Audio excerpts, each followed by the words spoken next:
শুভ সন্ধ্যা বন্ধুরা। আজ হলো 11 জানুয়ারি 26 পৌষ শনিবার। আজকের সন্ধ্যার বিশেষ বিশেষ খবরগুলি হলো: পুলিশের এনকাউন্টার পাতারকান্দিতে, গুলিবিদ্ধ মানব পাচার সিন্ডিকেট চক্রের যুবক। পাতারকান্দির ভারত বাংলা সীমান্তে উত্তেজনা, পুলিশের গুলিতে আহত দালাল। বিস্তারিত থাকবে প্রতিবেদনে। শিলচরে চলন্ত ই-রিকশা থেকে মাথা বের করে থুতু ফেলতে গিয়ে মৃত্যু ঘটল এক যাত্রীর। আজ 1,64,000-এর উপরে ছাত্রীদের অ্যাকাউন্টে এসেছে নিযুত ময়না প্রকল্পের টাকা। এইচএস প্রথম বর্ষ স্নাতক ও স্নাতকোত্তরের ছাত্রীরা 1,1250 এবং 2,500 টাকা করে পেয়েছেন নিজেদের অ্যাকাউন্টে।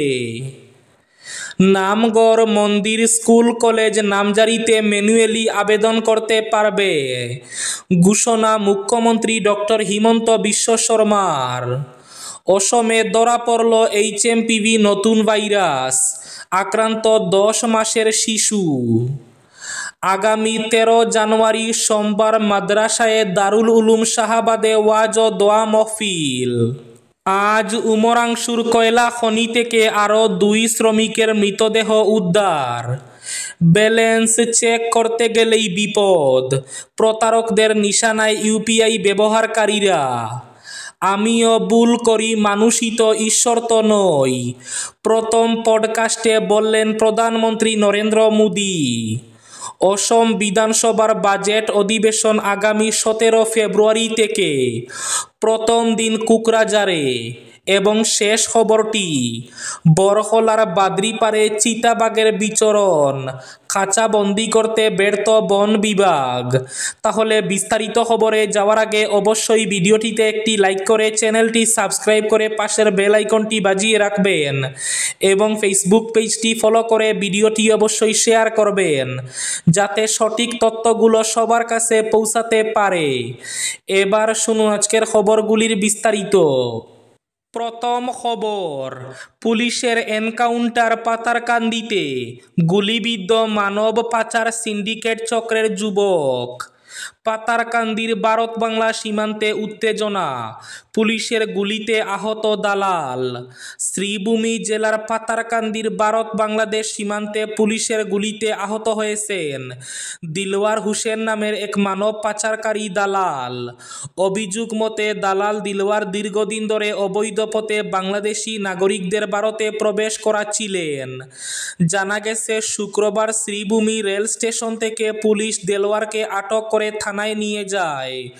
পরে পুলিশের টানা জিজ্ঞাসাবাদে উঠে আসে 6 মাস ধরে সে শ্রীভূমি জেলার বিভিন্ন ভারত বাংলা সীমান্ত দিয়ে অবৈধভাবে বাংলাদেশি নাগরিকদের ভারতে প্রবেশ করাচ্ছিলেন। পরে তার এমন স্বীকারোক্তির সূত্র ধরে শনিবার সকালে শ্রীভূমি পুলিশ সুপার পার্থপ্রতিম দাসের নির্দেশে দিলওয়ারকে নিয়ে পাতারকান্দি থানার অধীন ফুলকান্দি সীমান্তে ঘটনাস্থল পরিদর্শনে গেলে দালাল দিলওয়ার পুলিশের বন্দুক ছিনিয়ে নেওয়ার চেষ্টা করেন। এ সময় পরিস্থিতি সামাল দিতে বাধ্য হয়ে পুলিশ গুলি ছুড়ে, যা দিলওয়ারের পায়ে লাগে। পরে আহতের অবস্থা গুলিবিদ্ধ দিলওয়ারকে পুলিশ হাসপাতালে নিয়ে গিয়ে বর্তমানে হাসপাতালে চিকিৎসাধীন সে। পুলিশের দাবি, আত্মরক্ষার্থে তারা গুলি চালাতে বাধ্য হয়েছিল। চলন্ত ই-রিকশা থেকে মাথা বের করে থুতু ফেলতে গিয়ে মৃত্যু।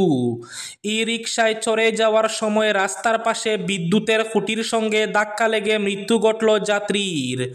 শুক্রবার রাত 8:30 নাগাদ এই ঘটনা ঘটে শিলচর রামনগর বিচিংসা এলাকায়। পুলিশ সূত্রে জানা গেছে, ই-রিকশা চলন্ত অবস্থায় ওই যাত্রী মাথা বাইরে বের করে থুতু ফেলতে যান। তখন রাস্তার পাশের একটি খুঁটিতে ধাক্কা লাগে তার। এতে মাথা এবং মুখমণ্ডলে মারাত্মকভাবে আঘাত লাগে। ঘটনাস্থলেই মৃত্যু ঘটে তার। ঘটনার পর পুলিশ সেখানে পৌঁছে মৃতদেহ উদ্ধার করে ময়না তদন্তের জন্য পাঠায় শিলচর মেডিকেল কলেজ হাসপাতালে। এবার অসমে ধরা পড়ল HMPV ভাইরাস, আক্রান্ত 10 মাসের শিশু। ডিব্রুগড়ের অসম মেডিকেল কলেজ ও হাসপাতালে ভর্তি 10 মাস বয়সী এক শিশুর মধ্যে HMPV ভাইরাস শনাক্ত করা হয়েছে। মেডিকেল সুপারিনটেন্ডেন্ট ধ্রুবজ্যোতি ভূঁইয়া বলেন, সাধারণ সর্দি কাশির কারণে শিশুটিকে 4 দিন আগে AMCH-এ ভর্তি করা হয়েছিল। গতকাল লাহোয়ালে ICMR আর MRC-তে পরীক্ষার শেষে শিশুটির শরীরে নতুন ভাইরাসটি শনাক্ত করা হয়েছিল বলে জানান তিনি।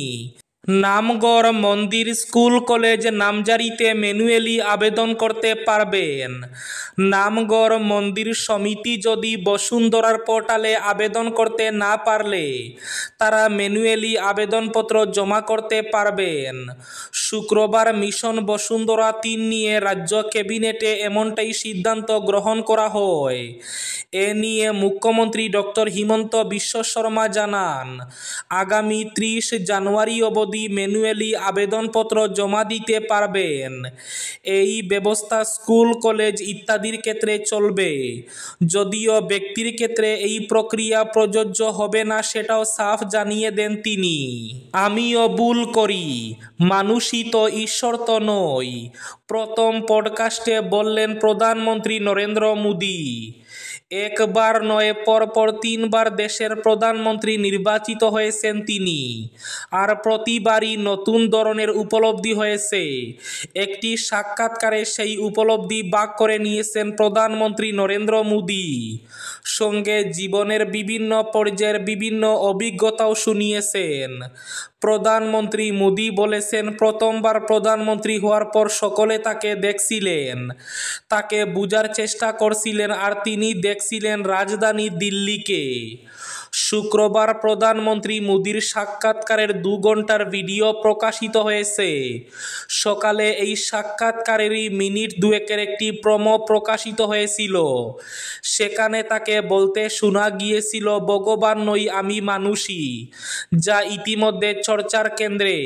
ওই সাক্ষাৎকারেই তাকে 3 বারের প্রধানমন্ত্রিত্ব নিয়ে প্রশ্ন করা হয়। প্রধানমন্ত্রী নরেন্দ্র মোদী বলেছেন, প্রথমবার তো আমাকে সবাই বুঝার চেষ্টা করছিল, আমি দিল্লিকে বুঝার চেষ্টা করছিলাম। দ্বিতীয়বার অতীতের অভিজ্ঞতা দিয়ে আমি বিচার বিবেচনা করার চেষ্টা করতাম, অতীতের দৃষ্টিভঙ্গি কাজে লাগাতাম। কিন্তু তৃতীয়বারে আমার ভাবনা বদলে গিয়েছে। এখন আমার মনোবল আরও জোরদার এবং স্বপ্নগুলোর পরিধিও বেড়ে গিয়েছে। ব্যালেন্স চেক করতে গেলেই বিপদ, প্রতারকদের নিশানায় ইউপিআই ব্যবহারকারীরা। সাইবার প্রতারণার ঘটনার অন্ত নেই দেশে। এবার আলপিন থেকে শুরু করে আলমারি সব কিনতে গেলে মানুষ অনলাইন পেমেন্ট করছেন। তার জন্য রোজ ব্যবহৃত হচ্ছে UPI app, online banking app, আর তাতেই প্রতারকদের পুয়া বারো। ইউপিআই ব্যবহারকারীদের ফাঁদে ফেলেছেন তারা। ফাঁদে ফেলতে গ্রাহকদের অ্যাকাউন্টে পাঠানো হচ্ছে টাকা। প্রথমেই গ্রাহককে ইউপিআই এর মাধ্যমে অল্প টাকা পাঠাচ্ছে প্রতারকরা। গ্রাহক কৌতূহলী হয়ে টাকার উৎস জানতে নিজের ব্যাংকিং অ্যাপ বা অনলাইন পেমেন্ট অ্যাপ খুলছে। তার জন্য তাকে দিতে হচ্ছে পিন। এই গোটা প্রক্রিয়ার সময়ই প্রতারকরা গ্রাহকের ইউপিআই অ্যাকাউন্টের উপর নজর রাখছে, কারণ টাকা পাঠানোর পরই সেই অ্যাকাউন্ট কার্যত হ্যাক করে ফেলেছে তারা। পিন দেওয়ার পর অ্যাপে ঢোকার সঙ্গে সঙ্গে প্রতারকরা গ্রাহককে ভুয়ো ইউপিআই আইডি ব্যবহার করে আরও টাকা পাঠানোর মেসেজ পাঠাচ্ছে এবং অনুরোধ করা হচ্ছে সেই টাকা ফেরত দিতে, কারণ সেটা নাকি ভুল করে পাঠানো হয়েছে। কোনো গ্রাহক যদি এতক্ষণে বিষয়টি বুঝতে না পারেন, তাহলে তিনি অনুরোধ মতো নিজের অ্যাকাউন্ট থেকে পাঠিয়ে দিচ্ছেন টাকা। তাতেই তারা প্রতারণার শিকার হচ্ছেন। বরকলার বাদরিপাড়ে চিতাবাঘের বিচরণ, খাঁচা বন্দি করতে ব্যর্থ বন বিভাগ। গুজব নয়, এবার বন বিভাগের লোকেরা স্বচক্ষে প্রত্যক্ষ করলেন বাঘের বিচরণ। এমনকি সেলফোনে বন্দি করলেন ভয়ানক চিতাবাঘের ছবি। তবে বাঘকে খাঁচায় বন্দি করার প্রয়োজনীয় হাতিয়ার না থাকায় দিনভর প্রচেষ্টার পর রাতে আগুন জ্বালিয়ে বাজি পটকা পুড়িয়ে বড়াইল অভয়ারণ্য মুখে সেই চিতাবাঘটি তাড়িয়ে স্বস্তির নিঃশ্বাস ফেললেন বন বিভাগের লোকেরা।